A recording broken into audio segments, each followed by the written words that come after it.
music mindset on the airways tonight. Dropping wisdom heavy, groove feeling right. It's the music mindset vibe that feels so right. Hey guys, welcome back to the Music Mindset channel. Hey, I tell you what, got those t-shirts out and stuff, you know what I mean? Like I said before, they're not that expensive. You're gonna have to get them at my email. I'm not gonna put them on the channel shelf right now, but they will be available if you want one. And like I was doing before, members get one free, but that ended. I'm gonna do it again. You become a member by the end of February, I'm gonna send you a free t-shirt. How about that? That perk alone will be worth the price of membership, you know what I mean? Man, where you coming from, man? From out of the ice-cold temperatures in South Florida. Man, you know, it's 33 degrees out there. I left up north for this. Yeah, I know Florida should never get that cold, but it is. Where's the NyQuil, bruh? Anyway, man, let me get back to business. So tonight we're gonna be doing James Brown and Papa's Got a Brand New Bag. Why this guy actually did this song. There's a little story behind that. I ain't coming in tomorrow. Dude, go ahead and put on one of those t-shirts and warm yourself up and be quiet. Hey, I'm gonna see you guys at the bottom. Papa's got a brand new bag. When people hear Papa's Got a Brand New Bag, they usually hear a fun record. Something funky, something light, something James Brown just enjoying himself. But that is not where this song came from. This record was not born out of comfort. It was born out of pressure, control, and a moment where James Brown decided he was done being told how far he could go. By early 1965, James Brown was already one of the most powerful live performers in Black America. He toured constantly, packed theaters, and delivered a stage show that left audiences exhausted and amazed. But behind the scenes, James Brown was angry. Not loud angry, but focused angry. He felt trapped by a system that wanted him productive but not powerful. For more than a year leading up to this song, James Brown had been locked in a fight with King Records. He wanted more money, yes, but more importantly, he wanted independence. He wanted control over how his music sounded, how it was recorded, and how it was released. The label wanted him reliable, James Brown wanted him free. At the same time, something important was happening on stage. Night after night, James Brown was testing a new idea in front of live audiences. He was stripping songs down, cutting long melodies short, and pushing the rhythm to the front. The crowd responded immediately. The groove hit harder. The dancing changed. James Brown could feel it in his body. The studio just had not caught up yet. When James Brown finally forced a better contract in 1965, he did not walk into the studio relaxed. He walked in, determined to document what he had already proven live. The session took place at Arthur Smith's studio in Charlotte, North Carolina, and the energy was urgent. The original recording of Papa's Got a Brand New Bag ran nearly 7 minutes long. It was raw, repetitive, and driven almost entirely by rhythm. This was not a radio-friendly idea. This was James Brown making a statement. What James Brown brought into that studio was not a finished pop song, it was a mindset.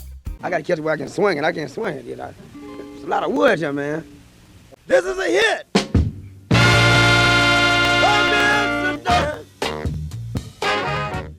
The band locked into the groove, the stops were sharp, the breaks were intentional, and James Brown controlled every movement. This was the sound he had been fighting to release.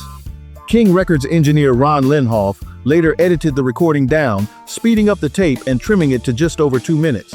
But the essence of the performance stayed intact. What people heard on the radio was still James Brown asserting control through rhythm.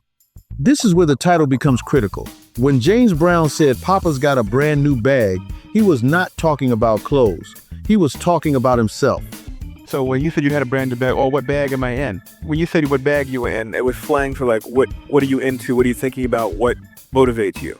So when he said Papa's got a brand new bag, he was literally saying, you know, something different is motivating me. I'm doing something different.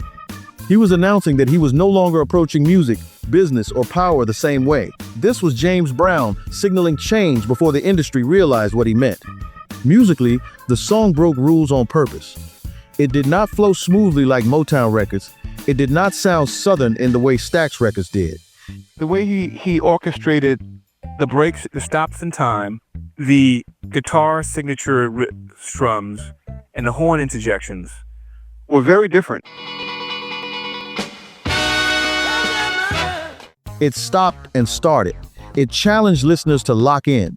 Saxophonist Maceo Parker, who played on the session, always explained that the strength of the record was its simplicity. I just thought he was a little bit more raw, or a little bit more urban, or a little bit more street. It was a little bit more simple. The simpler the music is, the rhythms are, the changes, the more people can hear it, the more people can understand it, and the more people can like it. Because it's not difficult, it's not intricate. Da da da da da da da da da. I mean, it's simple, but it's groovy. Papa's got a brand new bag. James Brown was not interested in complexity. He was interested in control. If the rhythm made him dance, it stayed. If it did not, it was removed. That rule shaped the entire record. Because he would literally make a sound, and then, you know, slide over, do a spin, come back, I mean, so that the dance movements that went with the songs or the song structures, it meant by doing songs where there was less extended singing, he could dance more on stage. The stops and breaks in Papa's Got a Brand New Bag came directly from James Brown's stage movements. He would grunt, freeze the band, spin, and explode back into motion. That was not style, that was strategy. By reducing extended singing, James Brown created space to move, command, and dominate the stage. The music was designed to serve his physical presence. This song also evolved from an earlier James Brown track called Out of Sight. By tightening the groove and shifting the emphasis, James Brown turned a familiar structure into something radical. You know just what you're doing, baby. You know you're outside. That's where the new bag came from. Papa's Got a Brand New Bag was not written to cross over to white audiences, but white audiences were about to hear it. In the summer of 1965, James Brown appeared in the film Ski Party, giving mainstream America a visual introduction to his confidence and movement. Oh, I know who you really are. You're James Brown and the Flames. I have all your records.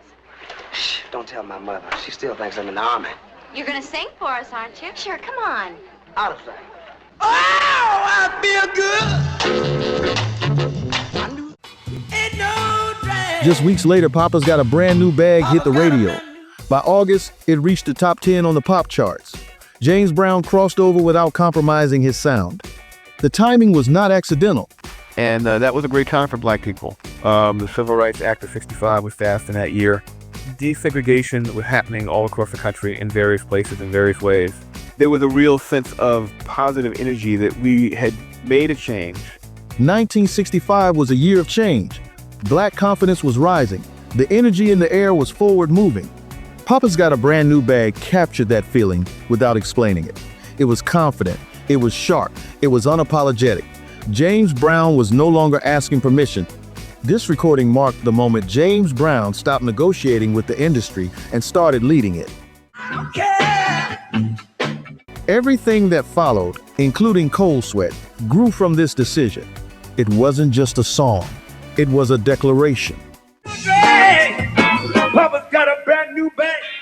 So, when you hear this song now, do not hear a novelty or a party record. Hear a man fresh off a fight with his label, standing in a studio, finally recording the sound he had already proven live. That is the real reason James Brown wrote Papa's Got a Brand New Bag. So that's the story of Papa's Got a Brand New Bag, man. I did Cold Sweat before, and I thought about doing Papa's Got a Brand New Bag because there's a whole lot of talk about that being the first funk record and all this type of discussion. We just listened to it. The song was hot, still is hot, still will crank an old school party up, and I hope you appreciate this stuff. Stay warm out there, you know what I mean?